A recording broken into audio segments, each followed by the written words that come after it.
Hello friends, welcome to my channel. तो चलिए आज देखते हैं हिस्ट्री से एक टॉपिक। ठीक है, तो जो हमारे चैनल पर नए हैं चैनल को सब्सक्राइब जरूर कर ले ताकि आपको नोटिफिकेशन जो है मिलता रहे। ठीक है ना।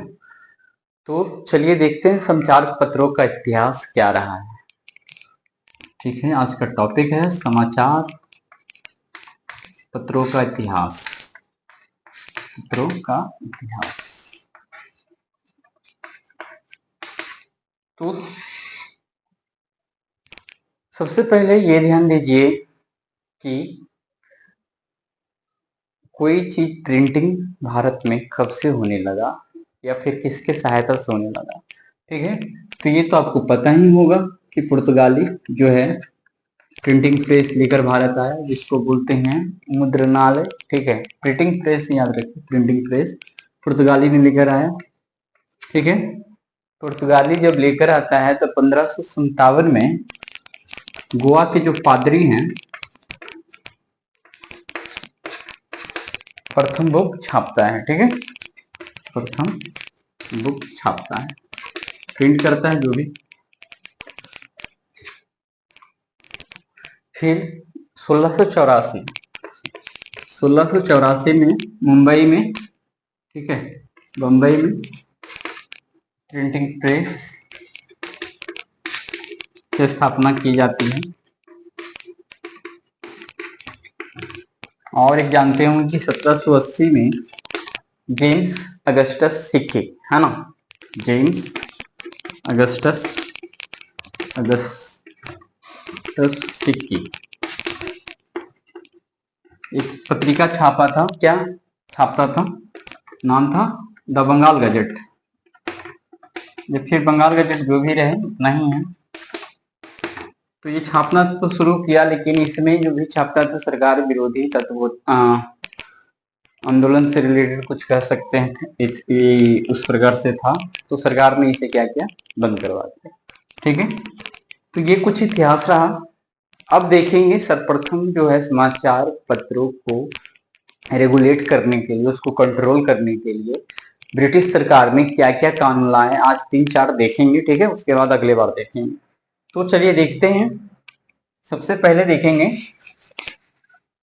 ऊपर वाला टॉपिक रहने दीजिए। सबसे पहला कानून एक यहाँ देख रहे होंगे, समाचार पत्रों का पत्रीक्षण। पत्रीक्षण का मतलब होता है सेंसरशिप। ठीक है, तो समाचार पत्रों का पत्रीक्षण 1799 में, उस वक्त लॉर्ड डलहौजी, नहीं ब्लेजली है, ये कानून लेकर आया था। ठीक है, सेंसरशिप में ये बात कहा गया था कि जो भी मुद्रक है या फिर प्रकाशक है, ठीक है, संपादक है, उसे क्या है, जो भी प्रति छापेगा, ठीक है, प्रति छापने के यानी प्रकाशित करने के पूर्व उस सरकार का जो सचिव होता था उसको एक प्रति भेजना पड़ता था, जिसको बोलते हैं प्री सेंसरशिप के लिए भेजना पड़ता था। प्री सेंसरशिप के लिए भेजना पड़ता था, तभी क्या है, वो पत्र पत्रिका निकाल सकता था। यदि इसका उल्लंघन किया जाता था तो क्या है, यानी कि, ठीक है, तो बीच में आया एक लॉर्ड हेस्टिंग्स, जो थोड़ा समाचार पत्रों के लिए लेकर उदार हुआ, और उसने क्या किया, इसको समाप्त कर दिया। 1818 में क्या हुआ, ये जो सेंसरशिप, प्री सेंसरशिप का नियम था वो समाप्त कर दिया गया। ठीक है, तो इसमें हम सुन लिए। चलिए अगला देखते हैं। फिर आया 1823 का अनुज्ञप्ति अधिनियम या नियम, अधिनियम बोलेंगे। ठीक है, ये आया। तो अनुज्ञप्ति किसको बोलते हैं, तो लाइसेंसिंग,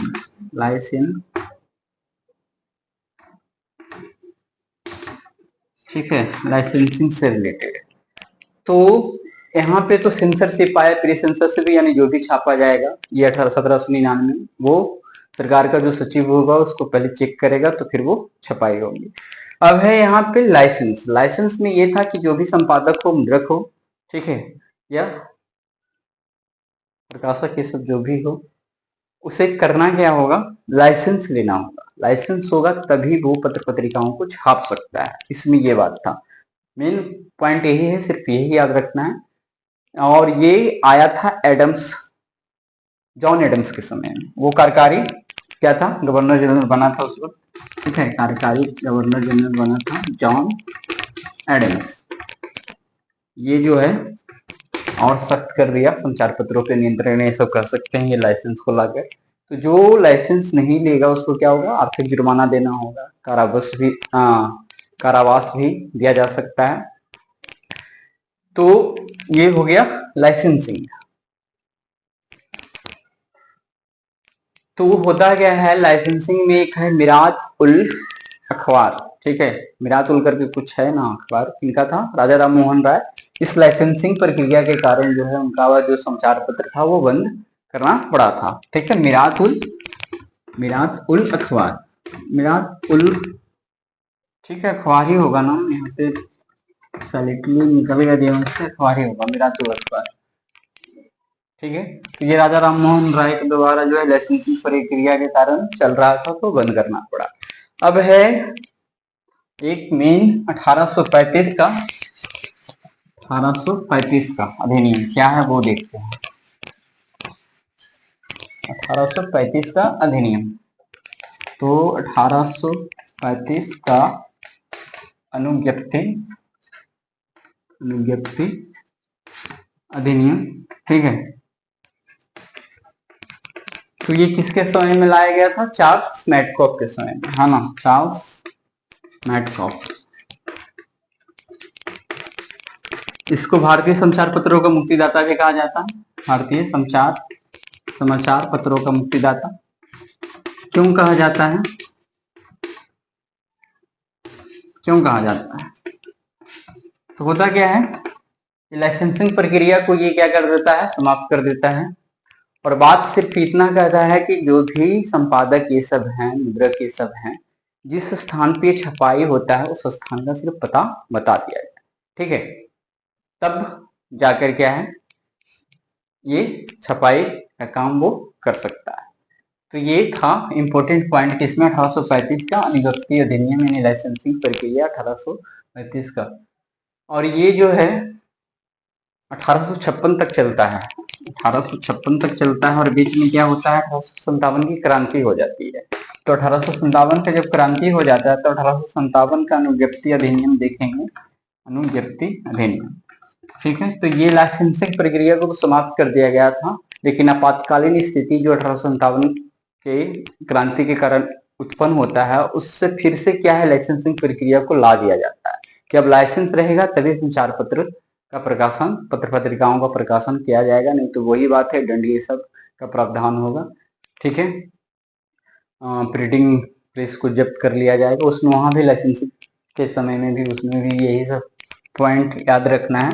लेकिन होता क्या है, ये आपातकालीन स्थितियों के कारण ये लाया गया था, तो 1 वर्ष तक ये कानून चलता है 1857 में, ठीक है। लेकिन उसके बाद फिर ये समाप्त कर दिया जाता है। उसके बाद फिर से ये जो ऊपर का है 1835 का अधिनियम जो है चार्ल्स मैडकॉफ का, वो चलता रहता है। उसके अलावे और भी बहुत सारे हैं, आज हमने 4 देखा, 4-5 और बचा होगा जो आपको 1943-48 तक लेकर के आएगा, ठीक है। तो आज के टॉपिक में इतना ही रहने देते हैं, ठीक है। चैनल को सब्सक्राइब कर ले ताकि आपको नोटिफिकेशन मिलता रहे, ठीक है। चलिए आज भर के इतना है।